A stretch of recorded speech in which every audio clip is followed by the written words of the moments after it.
Hey everybody, welcome to another episode of Calling All Devs, the weekly Q&A series where I take questions from you, the Star Citizen community, and pose them directly to our our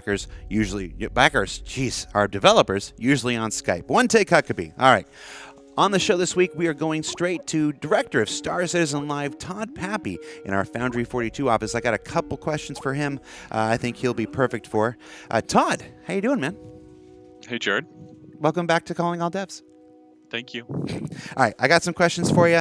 Some oldies, some newies. Right off the bat, let's just get to it because people say I talk too much. First question. Will it be possible from the Moby-Glass to remotely control our ship or to trigger an autopilot that will pick us up from our position? No, we haven't talked about that. All right, easy peasy. Let's get to one a little harder. With ship item kiosks coming in Alpha 3.2, can we expect a ship buying or renting experience in the Precision universe anytime soon? Yes, so that team is currently slated to tackle getting Arena Commander and getting Star Marine, the front end, and getting the rec working in there. We'll also be able to take the tech to put it into the persistent universe.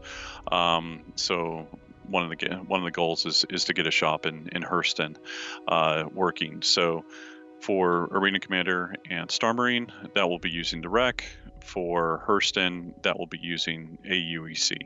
Awesome. And this, of course, takes the place of the current electronic access store that's available on the robertspaceindustriescom website.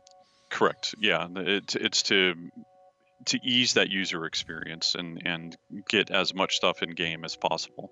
All right. Well, that sounds good. You say, let me just reiterate, make sure. You said targeting Star Marine and Arena Commander for 3-3 and Hurston possibly 3-3, possibly 3-4. Well, we're aiming for 3-3. Okay. So I think there might be some issues that we'll run into, but we're aiming for 3-3, and that's what we're going to try our best to hit. Fair enough, man. All right, I'll let you get back to work. Cool. All right, thank you. Take care. Bye. All right, thank you so much. Up next, we're going to a Calling All Devs newbie, our own Ben PARR at a Foundry 42 UK. We got a question about the Genesis Starliner that I think he's perfect to ask for. Ben, how you doing, man? How you doing?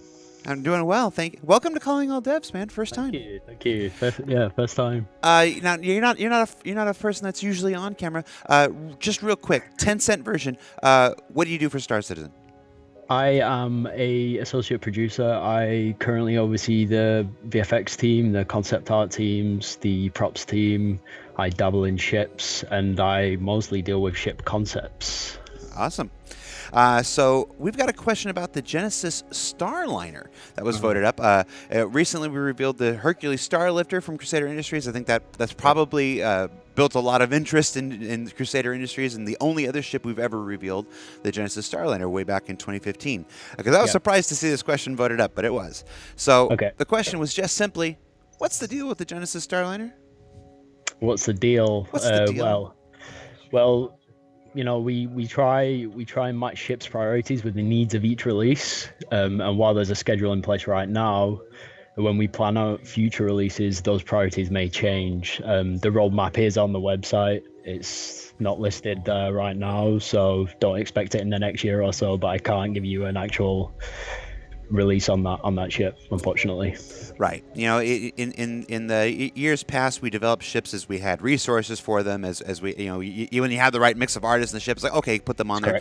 Squadron 42 needs were a big priority for some ships. Like the reason the Avenger got reworked recently. Because of its need for Squadron 42. The Starliner, which is a ship that's special to me because it was the very first concept promotion that I got to work on myself when I hired in, doesn't really have a driving need in the Precision universe right now, so it's not being prioritized. Yeah. But you can bet that when that day comes, I'll be right there on ship ships like, it's happening! Because for all you people that are like, give me the Carrack and give me the Bennett Merchantman, I'm the only guy out there. It's like, give me the Starliner.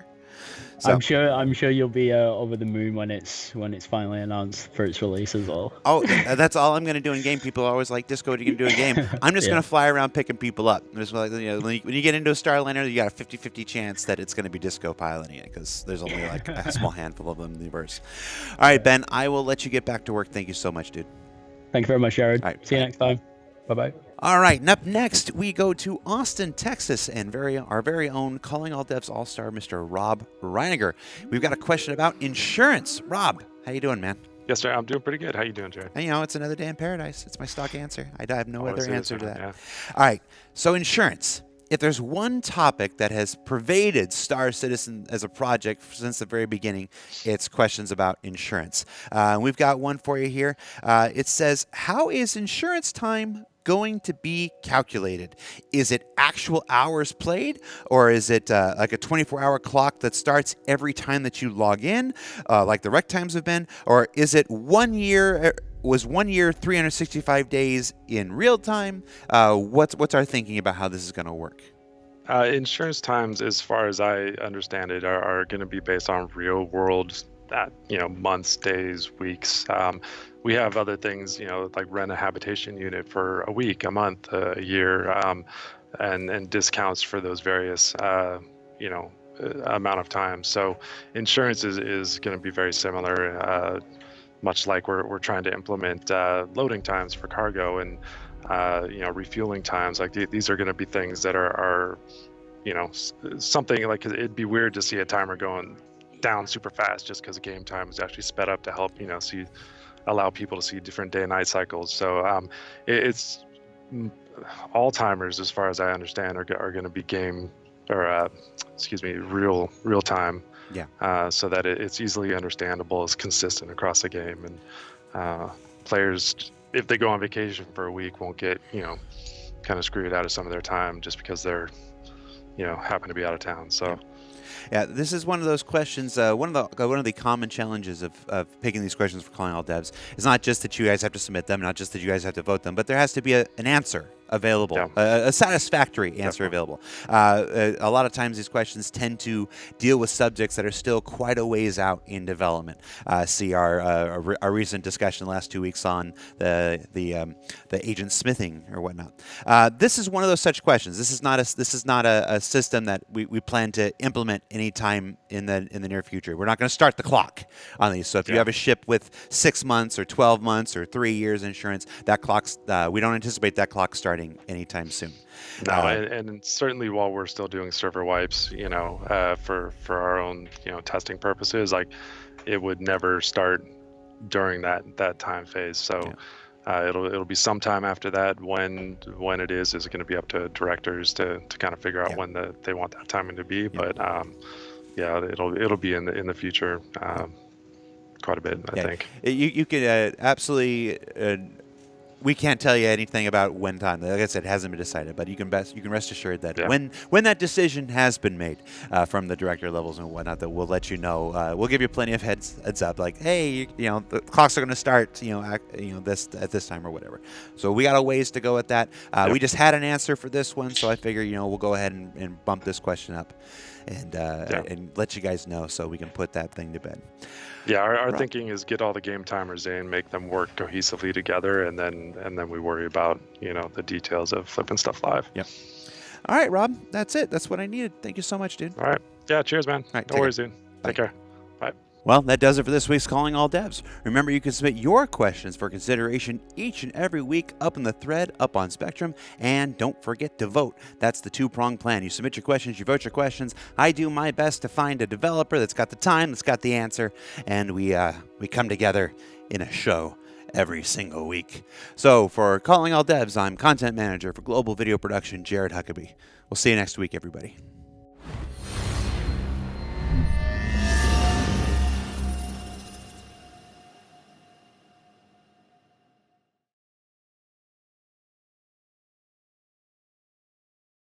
Thanks for watching. For the latest and greatest in Star Citizen and Squadron 42, you can subscribe to our channel, or you can check out some of the other shows, and you can also head to our website at www.robertsspaceindustries.com. Thank you very much for watching.